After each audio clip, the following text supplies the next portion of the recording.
बिस्मिल्लाहिर्रहमानिर्रहीम अस्सलामुअलैकुम my dear students. आज की इस वीडियो में हम क्लास टेंथ बायोलॉजी का जो चैप्टर है 11 जिसका नाम है होम्योस्टेसिस, इस चैप्टर को आज की इस वीडियो में हम कवर करेंगे। यानी इस चैप्टर के जो शॉर्ट क्वेश्चन हैं, लॉन्ग क्वेश्चन हैं और जो एमसीक्यूज़ हैं, इन तमाम चीज़ों को आज की इस वीडियो में हम कवर करेंगे। Myself Mohammad Ahmad, I did MSc botany and BEd. I have 8 year experience especially in class 9th and 10th. Hopefully everyone is healthy and safe. I am praying for everyone. Love you all. देखिए बेटा सबसे पहले मेरे बच्चे जो short question है उसका नाम है जी होम्योस्टेसिस, और ये शॉर्ट क्वेश्चन इस चैप्टर का पहला जो है वो इम्पोर्टेंट जो है क्वेश्चन है। तो बोर्ड में आपसे पूछते हैं जी define homeostasis and give example. तो आपने होम्योस्टेसिस की जो है वो तारीफ़ करनी है और साथ आपने इसकी जो है ना एक मिसाल देनी है। तो अगर हम बात करते हैं होम्योस्टेसिस की, तो इसमें दो अल्फाज हैं, एक है होमियो और एक है स्टेसिस। तो होमियो का मीन होता है सेम और स्टेसिस का मीन होता है हालत, कंडीशन, यानी standing at same condition. Homeostasis का जो लिटरल मीनिंग है वो है जी सेम कंडीशन। किसी भी जानदार का जो अंदरूनी माहौल होता है, जो इंटरनल इन्वायरमेंट होता है, उस इंटरनल इन्वायरमेंट को इक्विलिब्रियम पे रखना, बैलेंस में रखना, बैरूनी माहौल में तब्दीलियों के बावजूद, इस प्रोसेस को हम नाम देते हैं होम्योस्टेसिस का। यानी होम्योस्टेसिस का काम ये होता है कि जो ज़िंदा जानदार होते हैं उनकी बॉडी में होने वाले जितने भी प्रोसेस होते हैं उन तमाम प्रोसेस को इक्विलिब्रियम पे रखना, इस प्रोसेस को हम नाम देते हैं होम्योस्टेसिस का। देखिए आपको एक मिसाल दी हुई है कि ह्यूमंस बॉडी का जो कोर टेम्परेचर है वो 37 सेंटीग्रेड है, जबकि बाहर का जो टेम्परेचर है, एयर का जो टेम्परेचर है, अभी मैं बात करूं तकरीबन, यानी कि मैं आपको जो है ना ऑलमोस्ट बता रहा हूं, तकरीबन जो होगा टेम्परेचर वो 40 तक होगा, 40 सेंटीग्रेड तक का जो है ना बाहर का टेम्परेचर होगा। 42 भी हो सकता है, लेकिन जो अंदरूनी हमारे बॉडी का जो टेम्परेचर है वो 37 सेंटीग्रेड है। तो ये आपसे MCQs में भी पूछ सकते हैं। इसी तरह से आपको सेकंड एग्जांपल दी हुई है कि जो हमारा ब्लड ग्लूकोज लेवल होता है वो 1 ग्राम पर लीटर रहता है, 1 ग्राम पर लीटर रहता है despite eating a meal rich in carbohydrate. ठीक है, तो ये आपके पास सेकंड एग्जांपल है। तो आप जो है ना एक एग्जांपल भी कर सकते हैं और दोनों भी आप कर सकते हैं। यहाँ से आपसे जो है ना MCQ पूछा जा सकता है कि ह्यूमन बॉडी का जो टेम्परेचर है वो कितना है, 37 सेंटीग्रेड है, और 1 लीटर में ग्लूकोज जो है वो कितने है जी, 1 ग्राम पर लीटर है। अच्छा, इसके बाद इसकी जो है ना कुछ प्रोसेस हैं होम्योस्टेसिस के, जिसमें सबसे पहले है जी ऑस्मो रेगुलेशन। और ऑस्मो का वर्ड हम इस्तेमाल करते हैं वाटर और साल्ट के लिए। तो किसी भी लिविंग ऑर्गेनिज्म की बॉडी के अंदर, यानी बॉडी फ्लूइड के अंदर, ब्लड के अंदर, टिश्यू फ्लूइड के अंदर जो वाटर और साल्ट की मिकदार है, जो बैलेंस है, इसको हम नाम देते हैं ऑस्मो रेगुलेशन का। तो फिर आपने इसको यहाँ से करना है, जो रिलेटिव अमाउंट होती है वाटर और साल्ट की, इसको बॉडी फ्लूइड और सेल्स के अंदर जो है वो कंट्रोल किया जाता है by the process of diffusion and osmosis. और इसकी एग्जांपल आप कर सकते हैं ऑस्मो रेगुलेशन की जो है ह्यूमन किडनी जो है is the best example of osmo regulation. इसी तरह से हमारे पास है जी थर्मो रेगुलेशन। तो थर्मो का मीन होता है जी टेम्परेचर, और रेगुलेशन का मीन क्या होता है जी, मेंटेन रखना। तो किसी लिविंग ऑर्गेनिज्म की बॉडी का जो इंटरनल टेम्परेचर होता है, the maintenance of internal body temperature is called thermo regulation. और स्पेसिफिक टेम्परेचर के ऊपर जो हमारे इंजाइम्स होते हैं, बॉडी के इंजाइम जो होते हैं वो मैक्सिमम काम कर रहे होते हैं। अगर टेम्परेचर के अंदर चेंज आता है तो उससे जो इंजाइम्स के काम करने की जो रफ्तार है उसमें चेंज आता है, जिससे बॉडी का जो मेटाबॉलिज्म होता है वो भी अफेक्ट होता है। और जो थर्मो रेगुलेशन है इसकी आपने एग्जांपल करनी है ह्यूमन स्किन। इसके बाद है जी एक्सक्रीशन।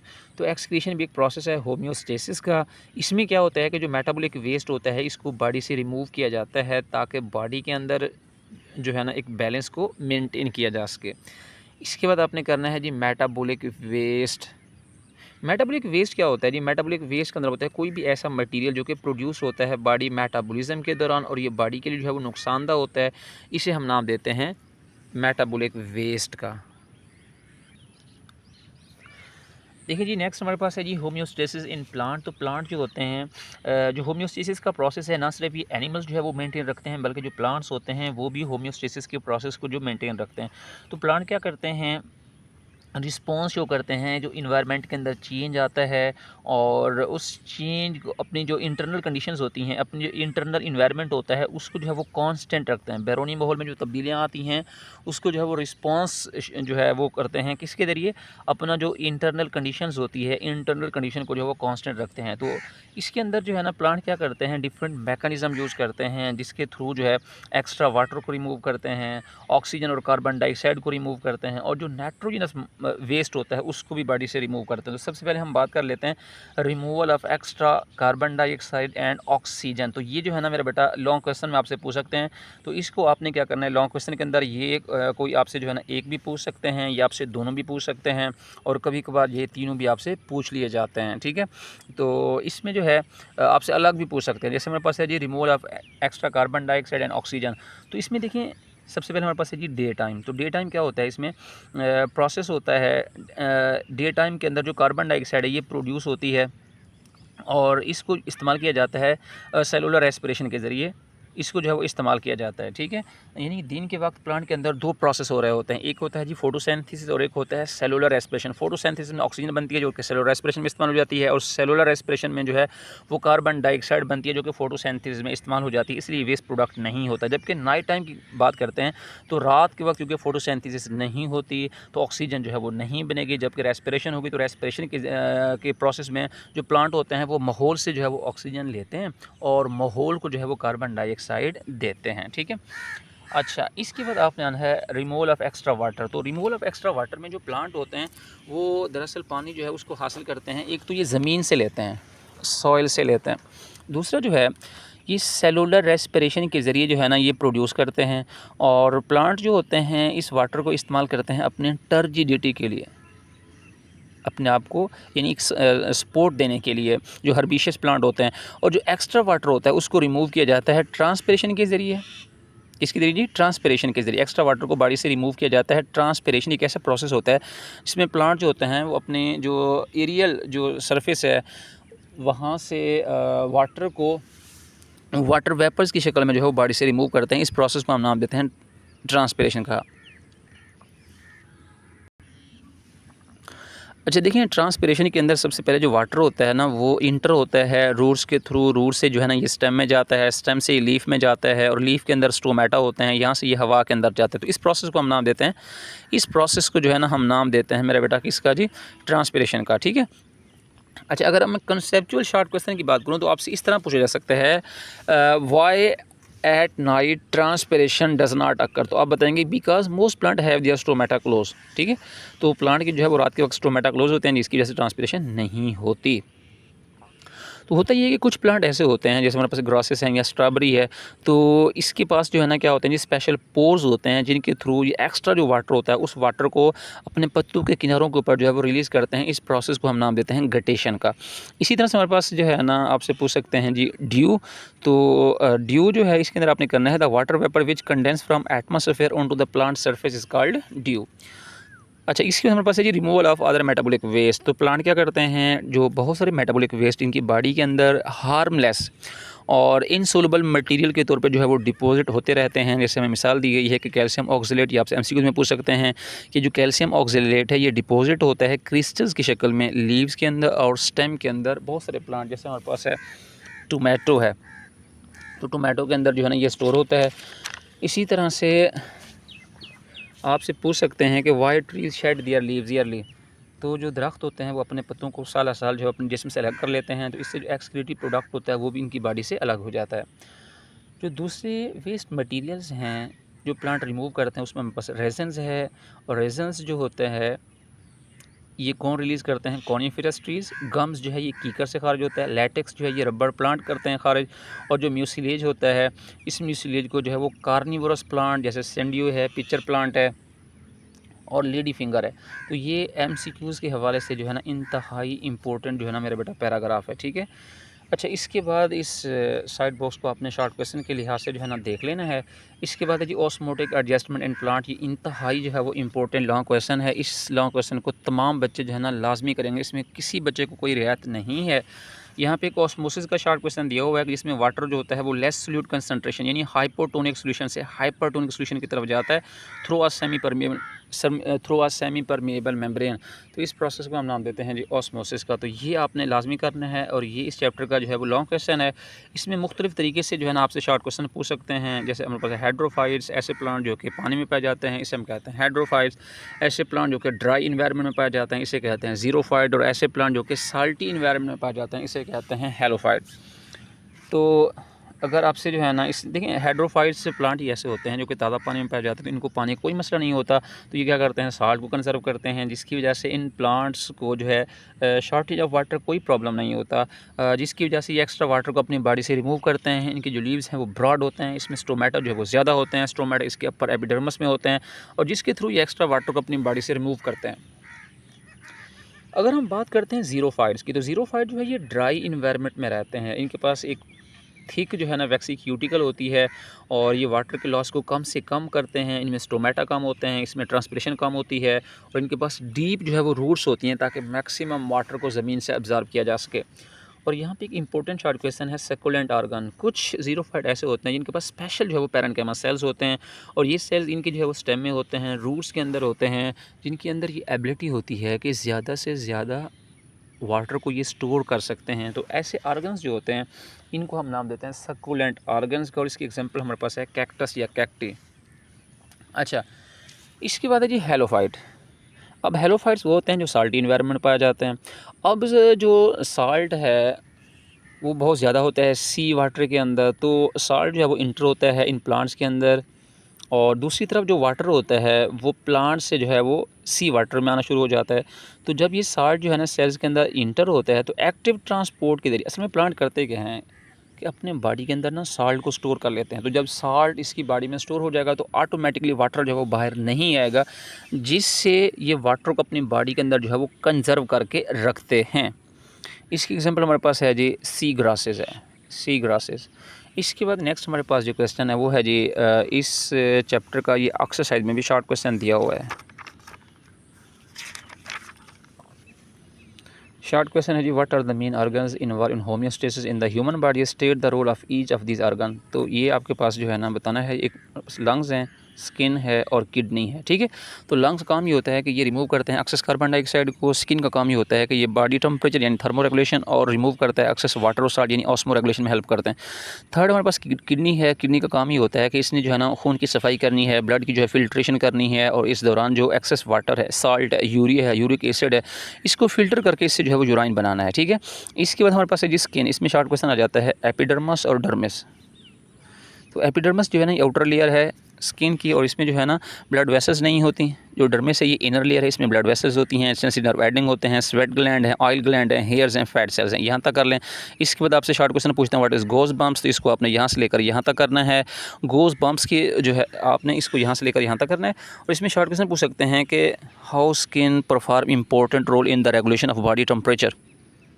ठीक है, तो स्किन जो है वो बॉडी टेम्परेचर को मेंटेन करने में भी हेल्प करती है। और फैट सेल्स जो होते हैं, जो डर्मिस लेयर है इसमें फैट सेल्स की लेयर होती है जो कि इंसुलेटर का काम करती है। और हमारी स्किन के अंदर जो स्मॉल मसल्स जिसके साथ जो हेयर्स अटैच होते हैं, स्मॉल मसल जिसके साथ हेयर अटैच होते हैं, ये कॉन्ट्रैक्शन करते हैं और इस कंडीशन को हम गोज बम्प्स का नाम देते हैं और ये क्रिएट करते हैं एक ब्लैंकेट जो है वार्म एयर की। इसके बाद हमारे पास स्किन है जी। स्किन जो है वो प्रोवाइड करती है cooling effect. How skin provide cooling effect, इसको आपने यहाँ से लेकर यहाँ तक करना है। तो होता ही है कि जब टेम्परेचर जो है ना वो बढ़ता है बाहर का, तो हमारी स्किन जो है वो टेम्परेचर को फील करती है और स्किन से मैसेज आता है हमारे ब्रेन और वहाँ से जो है स्वेट ग्लैंड, और स्वेट ग्लैंड की जो है ना वो स्वेट प्रोड्यूस करते हैं जिससे एक्सेस वाटर, साल्ट और यूरिक एसिड को बॉडी से रिमूव किया जाता है। और लंग्स जो है हमारे जो सेल्स होते हैं वो सेलुलर रेस्पिरेशन के जरिए कार्बन डाइऑक्साइड बनाते हैं और ये कार्बन डाइऑक्साइड है डिफ्यूज़ होकर टिश्यू फ्लूइड में आती है, टिश्यू फ्लूइड से ये ब्लड में आती है, ब्लड से ये लंग्स में आती है और लंग्स से इसको बॉडी से बाहर खारिज कर दिया जाता है। अच्छा जी, नेक्स्ट हमारे पास है यूरिनरी सिस्टम ऑफ ह्यूमंस। तो ह्यूमंस का जो यूरिनरी सिस्टम है इसका दूसरा नाम होता है एक्सक्रीटरी सिस्टम और इसमें एक पेयर है किडनी का, एक पेयर है यूरेटर का। ये देखें, एक पेयर है किडनी का और एक पेयर है किसका जी, यूरेटर का। और इसमें जो है यूरेनरी ब्लैडर है और साथ साथ हमारे पास क्या है जी, यूरेथ्रा है। इस तरह समझिए कि ये हमारे पास है जी एक पेयर है किडनी का और यहाँ से हमारे पास है जी एक पेयर है जी यूरेटर का और ये हमारे पास है जी यूरेनरी ब्लैडर और यहाँ से ये हमारे पास है जी यूरेथ्रा। ठीक है, यानी ये हो जाएगा पेयर किसका, किडनी का।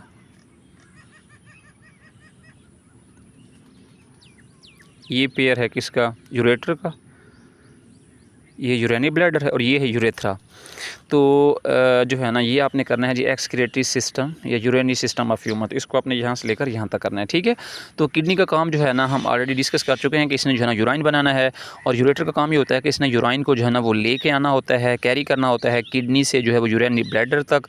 और यूरिनरी ब्लैडर के अंदर यूराइन जो है वो स्टोर होगा टेम्पोरेरीली और यूरेथ्रा के थ्रू बॉडी से जो है इसको हम क्या करेंगे, रिमूव करेंगे, यानी एक्सपेल कर देंगे, बाहर निकाल देंगे। इसके बाद है जी स्ट्रक्चर ऑफ किडनी। इस चैप्टर का इंतहाई इम्पोर्टेंट लॉन्ग क्वेश्चन है। This is a very very important long question. इसको तमाम बच्चे जो है ना लाजमी तैयार करेंगे, बेटा लाजमी तैयार करेंगे। तो किडनी जो है ना इसकी अगर हम बात करते हैं तो ये कलर कैसा होता है, डार्क रेड है इसका कलर। इसकी जो शेप है वो है बीन शेप ऑर्गन है। और इसकी अगर हम बात करते हैं लेंथ की तो इसकी जो लेंथ होती है किडनी की वो है जी 10 सेंटीमीटर। कितनी है जी, 10 सेंटीमीटर। इसकी जो विड्थ है वो है 5 सेंटीमीटर। इसकी जो थिकनेस है वो है 4 सेंटीमीटर। कितनी है, 4 सेंटीमीटर। इसका जो वेट है वो है 120 ग्राम। कितनी है, 120 ग्राम है। तो ये बड़ा इंपॉर्टेंट एमसीक्यूज भी है। यहाँ पे है जी 120 ग्राम है। और ये कहाँ होते हैं, ये जो हमारी एब्डोमिनल कैविटी होती है ना इसकी, ये बैक साइड पे होते हैं और वर्टिब्रल कॉलम के दोनों साइड पे होते हैं। इनको प्रोटेक्ट किया जाता है लास्ट 2 रिब्स से। और लेफ्ट जो किडनी होता है वो थोड़ा सा ऊपर होता है और राइट थोड़ा सा नीचे होता है। ठीक है, अच्छा इसके बाद हमारे पास आ जाता है जी हाइलस। देखिए किडनी की जो है ना 2 साइड हैं, एक हमारे पास है जी कनकेव साइड, एक है कन्वेक्स साइड। जो इसकी जो कनकेव साइड है, यानी जो कनकेव साइड है, यहाँ पे एक डिप्रेशन होता है जिसको हम नाम देते हैं हाइलस का, जिसको हम नाम देते हैं हाइलस का। तो हाइलस का आपने शॉर्ट क्वेश्चन करना है। हाइलस एक ऐसा मकाम होता है जहाँ से यूरेटर जो है वो लीव करते हैं और इसमें से जो है ना ब्लड वेसल्स हैं, लिम्फेटिक वेसल्स हैं, नर्व हैं जो कि इसको जो है किडनी के अंदर इंटर भी होती हैं, वहाँ से एग्जिट भी होती हैं। अगर हम इसका जो है ना एलएस सेक्शन है, यानी कि लॉन्गिट्यूडिनल सेक्शन, इसको अगर हम लेंथ वाइज ऊपर से नीचे जो है ना कट करते हैं, इसमें देखते हैं इसके 2 मेन पार्ट हैं। एक है आउटर पार्ट, इसे हम कहते हैं रीनल कॉर्टेक्स। कॉर्टेक्स का मीन होता है आउटर, बैरूनी। रीनल का वर्ड हम इस्तेमाल करते हैं किडनी के लिए। तो आउटर पार्ट ऑफ किडनी इसका रीनल कॉर्टेक्स और इसका जो कलर है वो डार्क रेड होता है। इसको आपने यहाँ से लेकर यहाँ तक करना है। रीनल मेडोला जो है, जो ये वाला हिस्सा है, ये वाला, इसको हम कहते हैं जी इनर पार्ट ऑफ किडनी और इसका कलर जो है वो पेल रेड होता है। यहाँ तक करना है। फिर जो रीनल मेडोला, ये देखिए, ये जो रीनल मेडोला हैं इसके अंदर काफ़ी सारे जो है ना कोन शेप एरियाज़ हैं, इसे हम कहते हैं रीनल पैरामिड्स। और इन रीनल पैरामिड्स जो होते हैं ये एक फनल शेप कैविटी में खुलते हैं, जिसे हम कहते हैं रीनल पेल्विस का नाम देते हैं। तो इसमें से शॉर्ट क्वेश्चन भी आ सकते हैं और इसी तरह से जो है ना ये आपसे लॉन्ग क्वेश्चन जो है ना इंतहा इंपॉर्टेंट है। और इसके बाद हमारे पास जो है ना एक और लॉन्ग क्वेश्चन स्टार्ट हो जाता है, इसका नाम है जी नेफ्रॉन। अगर हम इसमें से देखें, ये जो रीनल पैरामिड हैं इसको अगर हम मैग्नीफाई करें तो इसके अंदर जो है ये आपको इस तरह से एक स्ट्रक्चर दिखाई देता है जिसको हम नाम देते हैं नेफ्रॉन का। तो किडनी का जो स्ट्रक्चरल और फंक्शनल यूनिट होता है उसे हम नाम देते हैं नेफ्रॉन का। और हर किडनी के अंदर मिलियन से ज़्यादा जो है, देयर आर ओवर 1 मिलियन, ये एमसीक्यू भी आ सकता है, 1 मिलियन से भी ज़्यादा जो है वो नेफ्रॉन होते हैं। हर किडनी में 1 मिलियन से ज़्यादा नेफ्रॉन होते हैं। इसके 2 पार्ट्स हैं, इसको मैं आपको जो है वो डायग्राम से समझा देता हूँ। एक देखें, ये इसका पार्ट है यहाँ तक, इसे हम कहते हैं मेरा बेटा, इसे हम कहते हैं ग्लोमेरुलस, इसे हम कहते हैं बोवेन कैप्सूल। ठीक है, तो ग्लोमेरुलस जो है वो नेटवर्क है कैपिलरीज का और जो बोवेन कैप्सूल है ये कप शेप स्ट्रक्चर है। इससे आगे स्टार्ट होते हैं, इसे हम कहते हैं रीनल ट्यूब्यूल। रीनल ट्यूब्यूल जो होता है इसमें सबसे पहले पीसीटी है, प्रॉक्सिमल कन्वोल्यूटेड ट्यूब्यूल, सेकंड है लूप ऑफ हैंडले और थर्ड है डिस्टल कन्वोल्यूटेड ट्यूब्यूल्स। ठीक है, और जो ये तमाम चीज़ें खुलती हैं कलेक्टिंग डक्ट में और कलेक्टिंग डक्ट जो है ये ओपन होती है पैपिलरी डक्ट में, वहाँ से पेरिनल पेल्वस में। तो मैं आपको निशान लगवा देता हूँ यहाँ से यहाँ तक। ठीक है, इसमें ग्लोमेरुलस भी आ जाएगा। ग्लोमेरुलस यहाँ से लेकर यहाँ तक, बोवेन कैप्सूल जो है ना यहाँ से लेकर यहाँ तक है। रीनल ट्यूब्यूल को आपने यहाँ से लेकर यहाँ तक करना है। इसमें लूप ऑफ हैंडले है, प्रॉक्सिमल कन्वोल्यूटेड ट्यूब्यूल और डिस्टल कन्वोल्यूटेड ट्यूब्यूल है। इसके हमारे पास कलेक्टिंग डक्ट है और नेक्स्ट हमारे पास है जी पैपिलरी डक्ट है। ठीक है, अच्छा इसके बाद हमारे पास है जी फंक्शनिंग ऑफ किडनी।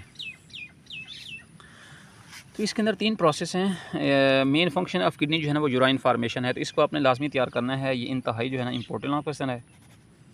एक प्रेशर फिल्ट्रेशन है, सिलेक्टिव रीअब्जॉर्प्शन है, ट्यूबुलर सिक्रेशन है।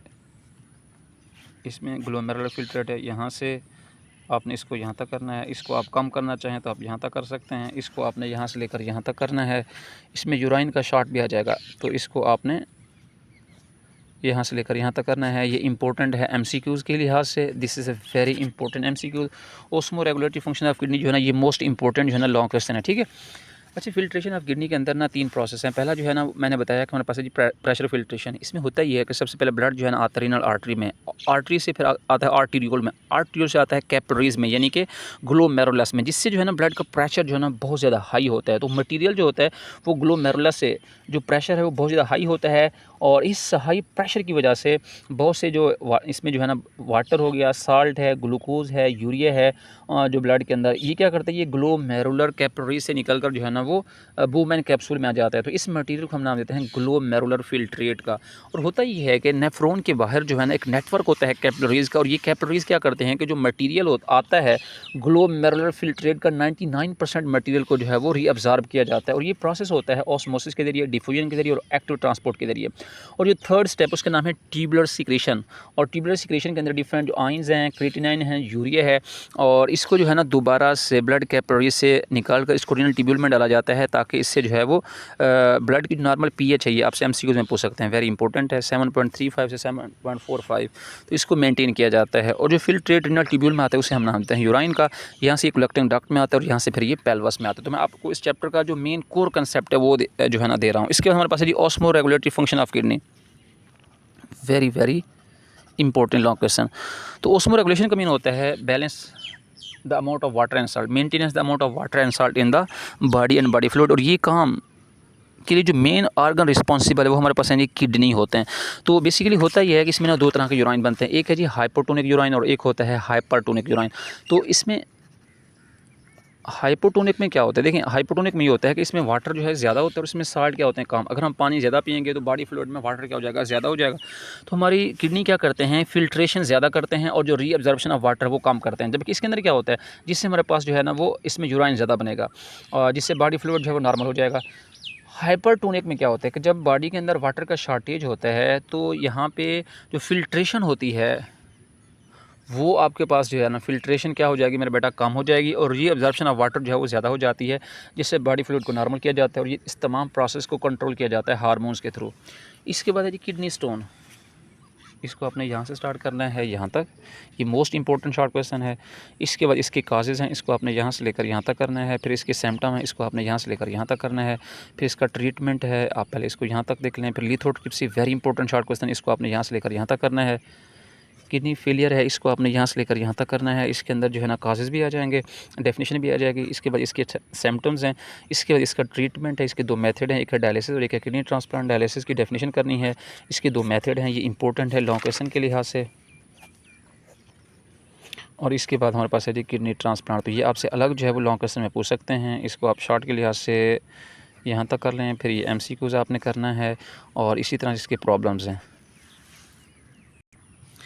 तो इसमें देखिए किडनी स्टोन बेसिकली होता क्या है कि जब यूराइन जो है ना कंसनट्रेटेड हो जाता है, यानी इसमें बहुत सारे जो है ना वो साल्ट्स जो है वो जमा हो जाते हैं। जैसे अमोनियम हमारे पास फास्फेट है, और कैल्शियम जो है फास्फेट है, यूरिक एसिड है, और जो है साल्ट्स जो है इनकी प्रॉपर्टी होती है कि ये क्रिस्टल की शक्ल में डिपोजिट हो जाते हैं, और जब ये एक स्टोनी लाइक मटेरियल बनाते हैं इसे हम कहते हैं किडनी स्टोन।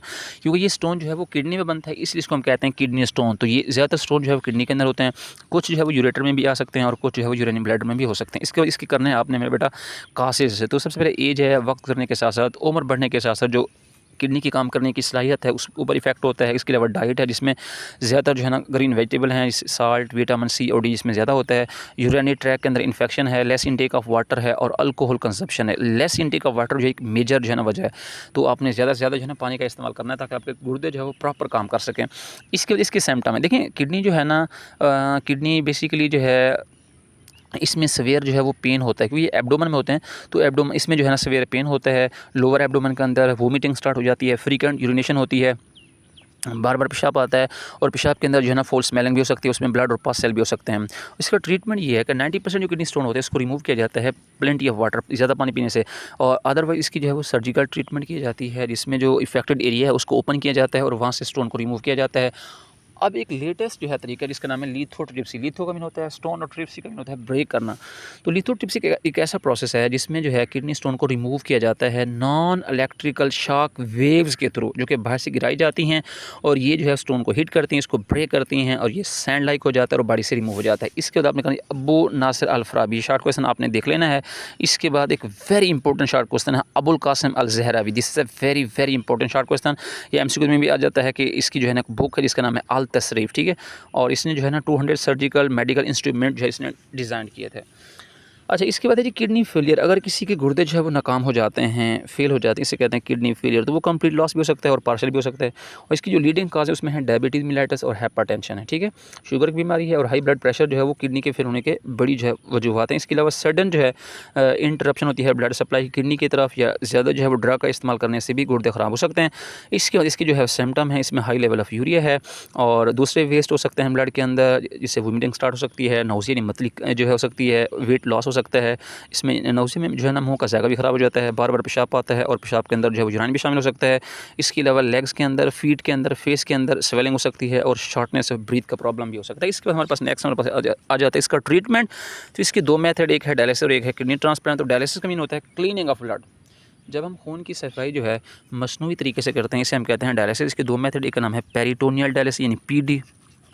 तो पेरिटोनियल डायलिसिस के अंदर बेसिकली एक टाइप है डायलिसिस की। इसमें होता ये है कि डायलिसिस फ्लूइड को पेरिटोनियल कैविटी के अंदर रखा जाता है और ये जो कैविटी है इसको बनाया जाता है पेरिटोनियम लेयर से। पेरिटोनियम के अंदर बहुत सी ब्लड वेसल्स होती हैं और जब हम डायलिसिस फ्लूइड को पेरिटोनियल कैविटी के अंदर प्लेस करते हैं तो वेस्ट मटेरियल जो होता है वो बेसिकली क्या करता है, पेरिटोनियल ब्लड वेसल से निकल कर डायलिसिस फ्लूइड में आ जाता है। फिर इसको हम बाहर निकाल लेते हैं और इसको जो है वो घर में किया जा सकता है, लेकिन इसको हर रोज़ परफॉर्म करना पड़ता है। तो ये आपसे एमसीक्यूज़ के लिहाज से भी आ सकता है कि इसको जो है वो डेली परफॉर्म किया जाता है। देखिए, ये पेरिटोनियल कैविटी के अंदर डायलिसिस फ्लूइड को रखा जाता है, जहाँ पे बहुत सी ब्लड वेसल्स होती हैं, यहाँ से वेस्ट निकल कर इसमें आता है, इसको फिर बॉडी से बाहर निकाल दिया जाता है। इसके बाद हमारे पास है हीमोडायलिसिस, जिसकी शॉर्ट फॉर्म है एचडी।